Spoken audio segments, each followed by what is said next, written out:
Eh bien, bonjour, merci pour cette invitation. Donc, je dois me présenter, je pense. Donc, je m'appelle Catherine Goldstein, c'est marqué au tableau. Je suis directrice de recherche au CNRS. Ça a déjà été dit, je m'occupe plutôt d'histoire des maths, mais je vais y revenir. Mais je travaille dans un laboratoire de mathématiques, donc l'Institut de mathématiques de Jussieu Paris-Rive-Gauche. Et je dépends, en tant que directrice de recherche au CNRS, je dépends de l'INSMI, c'est-à-dire de l'Institut de maths du CNRS, pas de l'Institut de sciences humaines et sociales. Donc, disons que dans les mathématiciens et mathématiciennes qui vont parler aujourd'hui, moi je suis la chauve-souris, donc s'ils sont les mammifères, moi je suis la chauve-souris un petit peu. C'est-à-dire, j'ai commencé comme théoricienne des nombres à Orsay. J'ai été engagée au CNRS comme théoricienne des nombres. Et si je suis devenue historienne, c'est précisément pertinent, disons, pour ce que je vais raconter aujourd'hui. C'est-à-dire que je ne venais pas d'un milieu universitaire du tout et j'ai été frappée dès le départ, pratiquement, par ce que j'ai vécu vraiment comme un contraste, voire une contradiction, entre un sentiment très fort émanant de mes collègues d'une communauté de mathématiciens et de mathématiciennes, et je pense que ça, c'était tout à fait clair dans l'exposé d'Isabelle au début, c'était exactement ce genre d'impression, c'est-à-dire qu'il y a une communauté soudée assez large qui a des organisations collectives fluides, aussi des valeurs collectives très importantes, d'intégrité, de souci, de vérité, de preuves, etc., de rigueur, y compris dans l'administration, d'attention aux autres, au moins à l'intérieur de cette collectivité, donc une sensation forte de communauté, et puis en même temps une présentation de soi, particulièrement vis-à-vis de l'extérieur, qui était individualiste, très élitiste, et je dirais vraiment basée sur une succession à travers les siècles d'hommes occidentaux blancs qui avaient l'air de gérer entièrement l'évolution du domaine. Et pour moi, c'était totalement bizarre et contradictoire. Et c'est cette contradiction que j'ai essayé de résoudre en me mettant à réfléchir dessus de plusieurs façons, je vais en parler, et finalement, à l'intérieur d'une nouvelle discipline de recherche qui a été l'histoire des maths, qui avait l'air d'être une discipline raisonnable pour fixer au moins mon activité professionnelle de recherche et en même temps continuer à réfléchir sur ces questions. Donc c'est ça dont je voudrais parler aujourd'hui, c'est-à-dire cette espèce de contradiction et ce que je peux en comprendre d'une certaine manière. Ça sera évidemment lié aux deux autres exposés d'ailleurs avant. Pour vous montrer un petit peu en détail ce que je veux dire par là, je voulais vous montrer immédiatement, vous lire immédiatement une présentation qui a été faite par le président de la Société mathématique de France en 2009, donc c'était Stéphane Jaffard. Ça pourrait être fait maintenant, vous allez retrouver des thèmes qu'on a déjà entendus ce matin, tout à l'heure. Ça aurait pu être fait 20 ans avant aussi, c'est-à-dire que c'est vraiment un discours qui, à mon avis, est très caractéristique, très typique de ce qu'on entend au sein de la communauté, en particulier des maths pures. Donc je vous le lis brièvement. Les mathématiciens ressentent depuis longtemps la nécessité de mieux faire connaître leur discipline qui est mal aimée. Le faire est devenu aujourd'hui indispensable suite aux mutations récentes du pilotage de la recherche, dont les grandes orientations sont de plus en plus fixées par des politiques ou des décideurs.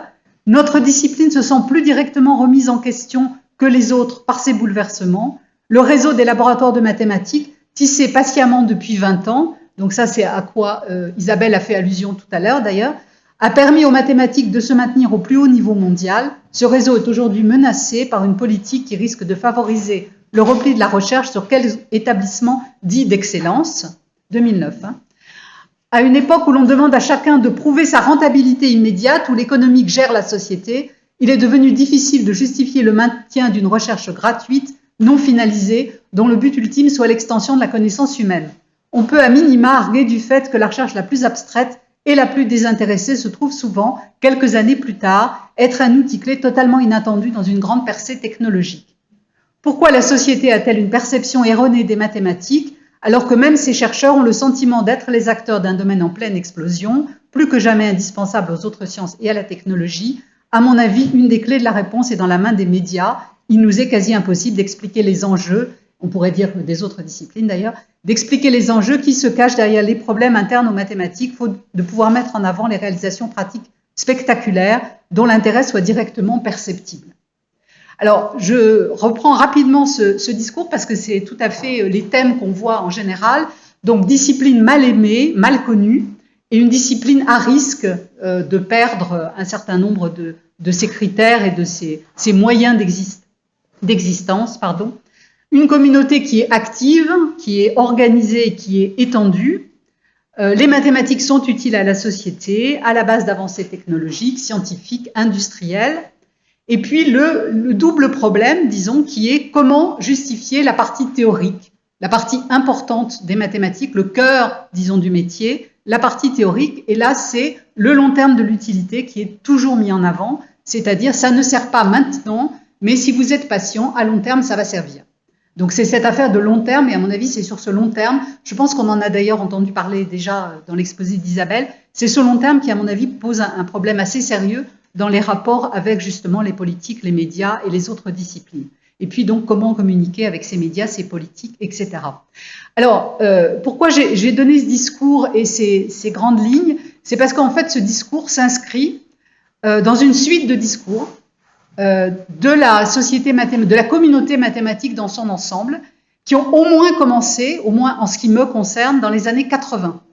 Donc, je pense que ça a commencé peut-être avant, mais donc je ne pourrais pas vous en parler avant. Et c'est la série qui s'appelle Mathématiques à venir, en particulier. Donc, il y a eu plusieurs événements, et des événements à grande échelle de la communauté mathématique. Au moins à partir de 1987. Alors ça, c'est directement lié à l'exposé d'avant, parce que en 87, il s'agissait de résoudre deux problèmes de la communauté, de sortir de l'ère Bourbaki, et c'était totalement explicite, c'est-à-dire le type Bourbaki, sans les applications, sans la logique, sans plein de mathématiques, avec le côté élitiste et très masculin, avait régné sur la communauté mathématique, et il s'agissait de changer cela. Donc ça, c'était un des aspects importants pour cette opération. Et puis aussi, quelque chose qui a été un certain choc, en fait, qui était la création d'une autre société mathématique dans cette communauté qui était censée être unique et soudée, qui était la Société de mathématiques appliquées industrielles, qui a été créée, je crois, en 83, si quelqu'un peut me confirmer la date. Donc, juste avant cette organisation. Et puis, une pyramide des âges héritée de l'après-deuxième guerre mondiale qui devenait catastrophique, donc avec un vieillissement évident de la population et pas de renouvellement. Donc ça, c'était l'enjeu du premier congrès. Et c'est un congrès donc, qui a réuni à Polytechnique des tables rondes, des industriels, discutant des problèmes de société, d'application, de mathématiques, mais aussi une enquête dans 50 lycées sur l'image des mathématiques. C'est là d'ailleurs où mes chers collègues ont découvert que l'image des maths chez les filles et l'image des maths chez les garçons, c'était pas la même chose. Et c'était le premier choc, je dirais, de genre de la communauté. Mais aussi une plaquette sur les maths qui a été distribuée à 6000 journalistes et politiques. Alors une vraie plaquette, pas juste renéotypée, etc., mais sur papier glacé. Vous avez une image ici qui ont été plus ou moins reprises dans les différents colloques Maths à venir, mais en tout cas qui était déjà en action. Je pense que c'est une image très intéressante sur ce qu'elle met en avant. Elle a été beaucoup discutée, donc bon, je ne vais pas commenter l'iconographie, mais ça mériterait aussi ça. Donc ça, c'était une première opération, et puis il y en a eu plein d'autres. Il y a eu l'année de l'UNESCO, Maths 2000, c'était l'année des maths à l'UNESCO, et puis un deuxième colloque en 2009 sur les mêmes bases que le précédent, mais cette fois avec d'autres enjeux locaux. Vous les connaissez, l'autonomie des universités, la fameuse crise financière qui mettait en cause les mathématiciens et les mathématiciennes et les mathématiques, et qu'il fallait essayer de discuter. Et une baisse des effectifs, cette fois moins des effectifs des collègues que des effectifs des étudiants en sciences, qui affectaient tout particulièrement les mathématiques et qui avaient un impact sur la fermeture de formations complètes, en particulier en province. Donc il y avait d'autres enjeux locaux, mais comme vous avez vu le discours de Stéphane Jaffar, il y avait aussi ce discours qui est à peu près le même depuis maintenant 30 ou 40 ans, dont on reprend les points essentiels, quels que soient les enjeux plus locaux qui amènent à ces opérations. Alors, ce que je voulais vous montrer en particulier, c'est comment ces problèmes qui sont soulevés en ces termes trouvent des solutions qui, à mon avis, créent d'autres problèmes. Et bon, c'est un petit peu là où je voudrais en venir maintenant. Et pour ça, donc, je voulais juste évoquer la fameuse plaquette distribuée aux responsables politiques et aux journalistes de 1989. Alors, je ne l'avais pas sur moi, donc je suis désolée, mais je voudrais juste vous expliquer comment elle était faite. Donc, il y avait d'abord une double page d'application des mathématiques. Donc, pour montrer que les mathématiques étaient dans le quotidien de tout le monde, donc avec des cartes bancaires, des avions, des choses comme ça, donc illustrées par des objets techniques du quotidien ou plus techniques et des dessins techniques. Et ensuite, il fallait donc illustrer le fameux long terme des mathématiques pour justifier les mathématiques théoriques. Et là, la façon dont ça a été fait, ça a été de mettre essentiellement des portraits individuels de mathématiciens pour essayer de justifier la partie théorique des maths. Puis ensuite, une double page sur l'enseignement et puis le problème de pyramide des âges, que faire, que vouloir, etc. Donc cette double page des mathématiques théoriques illustrée par des portraits, je pense que c'est un classique en fait. Je pense que dans beaucoup de cas, quand il s'agit de parler des mathématiques aux politiques ou à un public plus général ou d'être en contact avec des journalistes, on se retrouve à parler d'individus spécifiques, éventuellement des individus collectifs comme Bourbaki, mais en tout cas centrés autour de quelques personnalités séparées. Alors, je vais vous montrer mon action extraordinaire, mirifique, dans cette affaire. On était 4 à faire cette plaquette à la fin. Et la première version, c'était ça. C'était les portraits de Pythagore, Pascal, d'Alembert, Poincaré et Bourbaki. Et mon intervention a consisté à remplacer le buste de Pythagore par une page des éléments d'Euclide, avec le théorème de Pythagore, dans une version médiévale en arabe. D'accord ? D'introduire Sophie Germain dans la suite des portraits et de remplacer Bourbaki par la photo d'un colloque mixte contemporain. C'était un triomphe dont vous apprécierez la portée, j'espère. Bon. Donc, c'était, en fait, ça a l'air, bon, je plaisante un peu avec ça, mais c'était difficile. Ça n'avait absolument rien d'évident. D'abord, donc, avec tous les arguments que vous pouvez imaginer, c'est-à-dire Pythagore, c'est quand même le seul théorème que tout le monde connaît, donc on ne peut pas le rater, même si l'idée que les mathématiques sont nées en Grèce, ont fait un grand bond et se sont retrouvées en France au XVIIe siècle, c'est quand même une idée qui a été complètement balayée par l'historiographie depuis des décennies, mais pouf, chassé le naturel. Donc, il nous fallait Pythagore. Bon, donc ma bataille, c'était de montrer comment il avait vraiment circulé, ce fameux Pythagore. D'introduire une femme qui n'était pas au niveau mathématique de Poincaré, etc. On m'a aussi dit, d'ailleurs, bon, ça je pense qu'on ne le dirait plus maintenant, mais on m'a aussi dit que peut-être il fallait une femme plus séduisante que Sophie Germain, parce que sinon ça n'allait pas attirer les étudiantes. Je leur ai remontré le portrait de Poincaré. Bon, mais je veux dire, c'est amusant, mais c'est en même temps terriblement instructif, je pense, de ce qui se joue. Donc, on a l'histoire comme un élément tacite, mais omniprésent, de l'interface entre mathématiques et société. C'est justifié par le fait qu'il s'agit vraiment de montrer le long terme des résultats mathématiques. Cette impression de long terme, elle est très forte, très importante, je pense, pour cette communauté. Elle fabrique aussi cette communauté. Le problème, c'est qu'évidemment, comment est-ce qu'on raconte cette histoire sur 10 000 ans ? On la raconte avec des petits bouts de personnages, et ça introduit d'autres effets. Bon, c'est souvent une histoire qui est produite par les mathématiciens eux-mêmes, et il faut se souvenir que Bourbaki a écrit aussi une histoire des mathématiques, qui est aussi tout à fait dans l'esprit de Bourbaki d'une certaine manière, mais ils ont aussi créé ça, et Weil était aussi un historien. Bon, une histoire réduite évidemment à des héros relativement isolés et construite autour d'identités à long terme, identités de preuves et de théorèmes, etc. Et on retrouve la même chose dans les présentations des maths, par exemple, aux étudiants de première année. J'ai revu ça récemment sur un amphi de L1, où on expliquait que le théorème de Pythagore, ou un autre théorème, c'est un théorème qui n'a pas changé depuis des milliers d'années.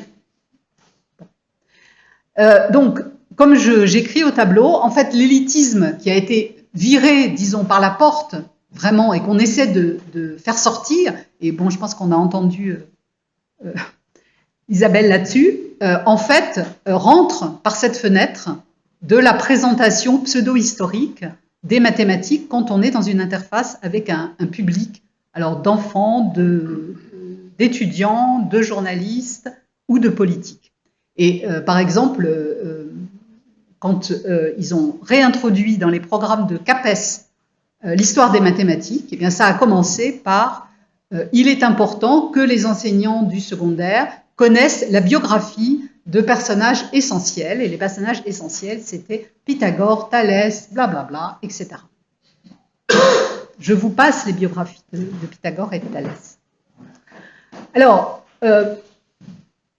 donc face à ça, comme j'ai dit, on a quand même essayé de travailler parmi les historiens des mathématiques et des sciences depuis des décennies pour transformer cette image et étudier les choses autrement. Donc, et c'est tout à fait frappant de constater que l'historiographie des mathématiques des 30 dernières années essayait désespérément de remettre ces images en question de plein de façons différentes.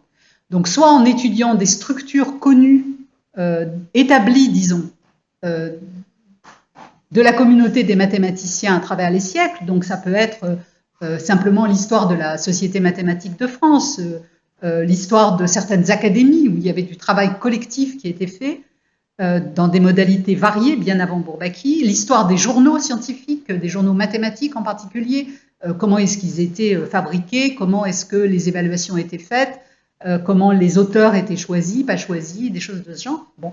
Ou bien carrément en reconstruisant des réseaux, des collectifs, des circulations d'informations, des circulations de théorèmes autour de personnes, de textes, de concepts, etc. Bon. Donc je ne vais pas rentrer là-dedans parce que je pense que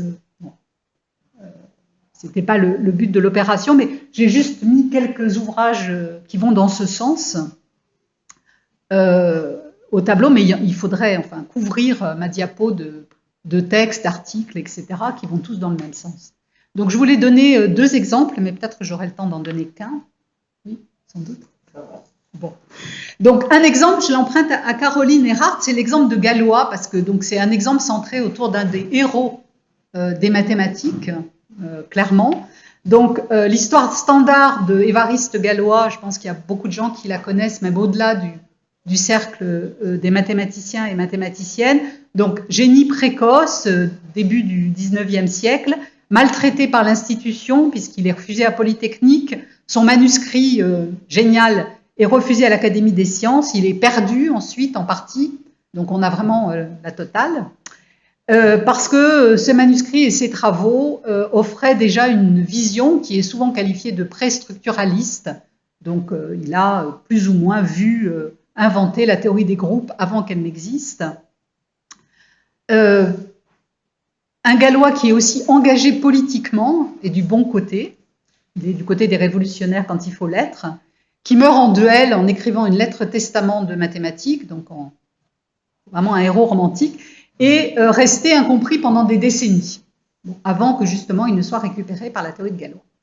Alors ce que Caroline Erhardt et puis d'autres aussi, mais bon, elle a écrit 2 livres sur lui, donc elle en particulier, ont montré, c'est d'une part que donc ces fameux refus successifs à l'Académie, etc., ça faisait partie des normes assez banales à l'époque, c'est-à-dire que beaucoup de manuscrits sont refusés une première fois parce qu'il s'agit de normer l'activité des jeunes qui proposent des travaux de recherche. Donc, il y a toute une activité d'enseignement indirect pour les jeunes mathématiciens en herbe de la part des académiciens.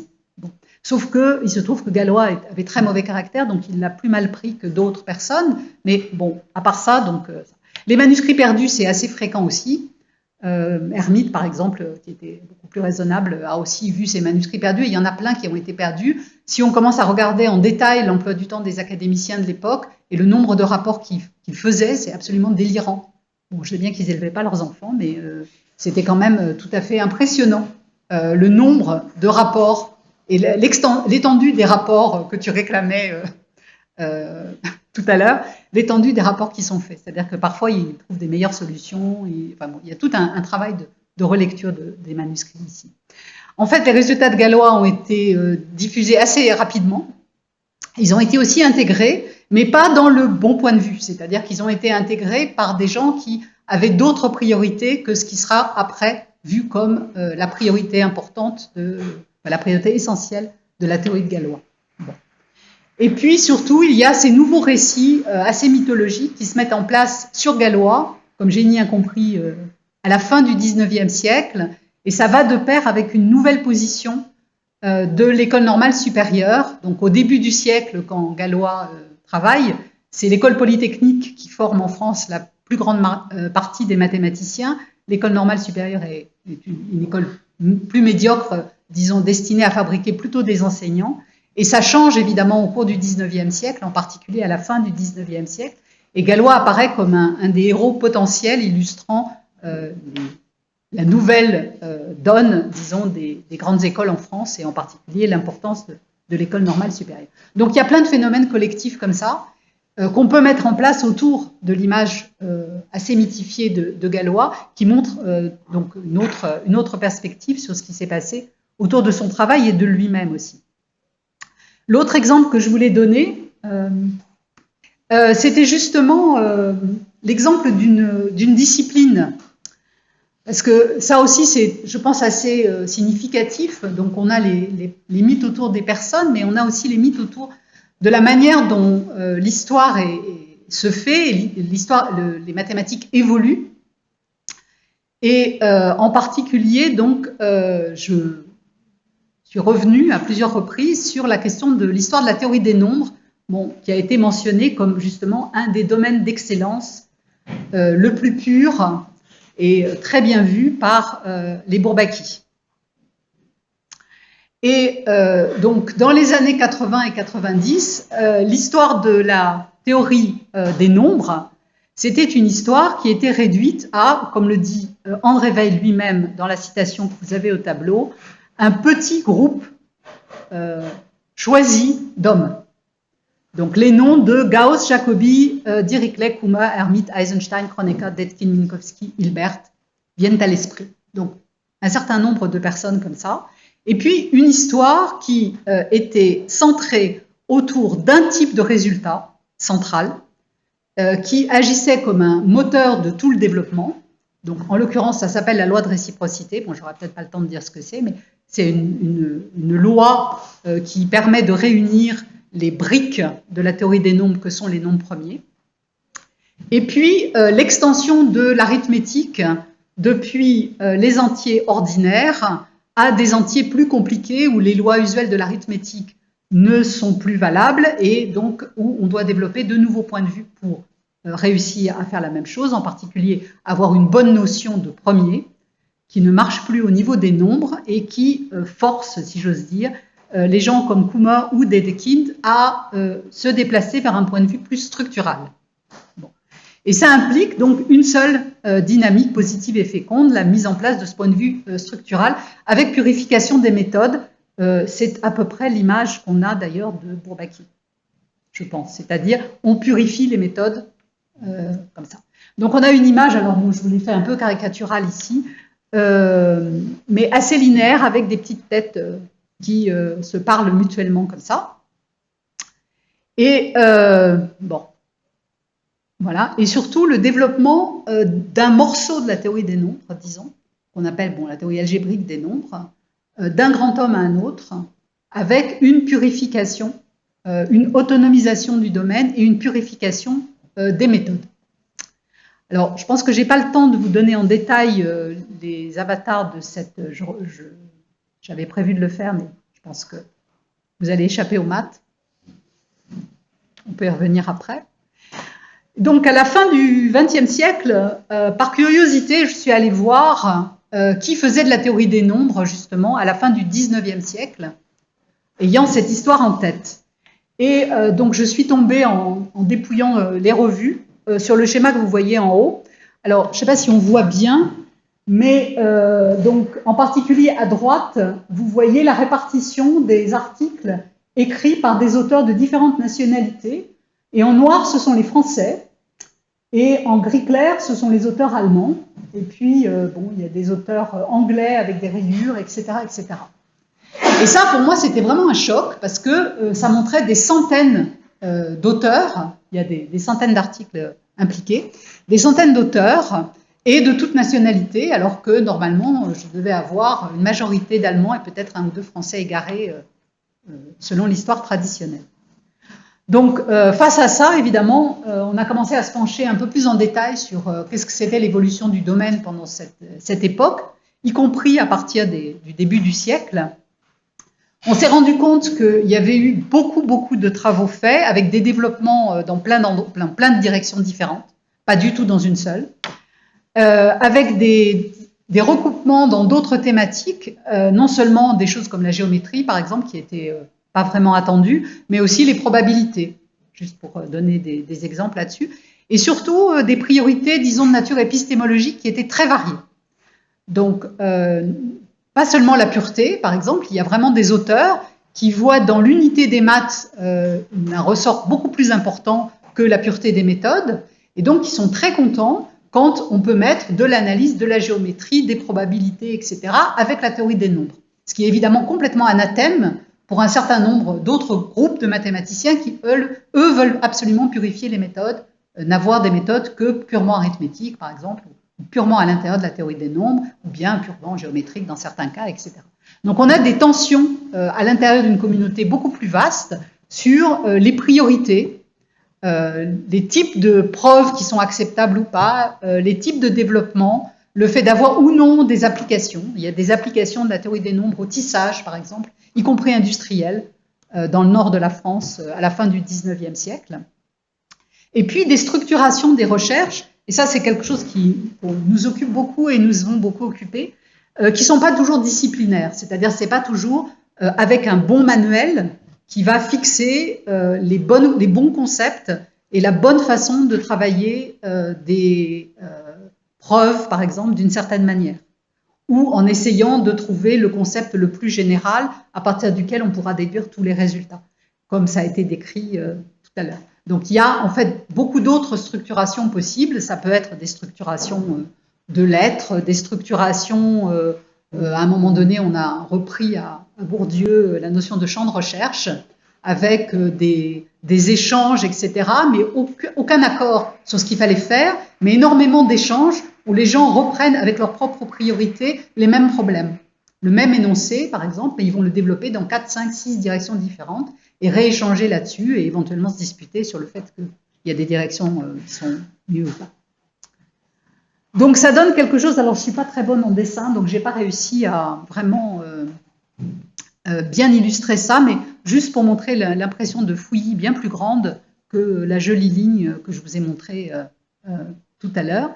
Et de façon générale, donc non seulement ces priorités épistémologiques sont multiples, les relations à la société en général sont extrêmement variées, même au XIXe siècle, mais aussi ce qui nous est apparu intéressant, et c'était aussi l'exemple de Galois tout à l'heure, c'est qu'envisager les uns, disons, c'est-à-dire les grands héros des maths, comme des autres, c'est-à-dire les réinsérer dans des collectifs multiples, des réseaux multiples, en fait, permettait de beaucoup mieux comprendre même leurs pratiques, y compris leurs pratiques individuelles. Donc, je pense qu'on gagne aussi à recomprendre plus collectivement, de façon plus générale, y compris les fameux grands auteurs dont il faut réévaluer. Alors, donc pour conclure, ce problème de la structuration des récits collectifs, pour moi, rejoint un problème qui est celui de la structuration des mémoires collectives des mathématiciens. Parce que si, je pense, beaucoup de historiens et historiennes des mathématiques maintenant seraient d'accord avec le fait de regarder plus collectivement, plus socialement, disons, l'histoire des mathématiques, changer la nature de ces récits et changer la mémoire des mathématiciens, par contre, c'est avéré beaucoup plus difficile. Et personnellement, on parlait de responsabilité tout à l'heure, j'ai pensé que c'était de ma responsabilité, en fait, de notre responsabilité de le faire, et c'est un échec patent que je vous communique. C'est-à-dire, on a vu encore la semaine dernière une dispute à propos d'une présentation pour un grand public de mathématiques où on avait encore des grands hommes arrivés, on a vu les grands hommes arriver avec des petites anecdotes, etc. C'est-à-dire la même chose que ce qu'on a décrit avant.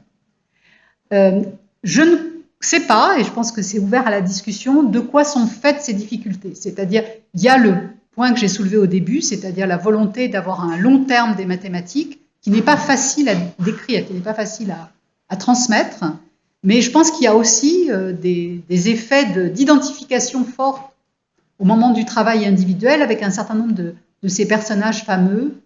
Donc cette question de la difficulté de changer la mémoire vive des mathématiciens par rapport à leur propre passé, leur propre organisation, leur propre structuration, je pense que ça pose problème et je ne sais pas résoudre ce problème. Je pense quand même que ce serait utile et important aussi pour, disons, la politique contemporaine des mathématiques de réussir à changer ces images.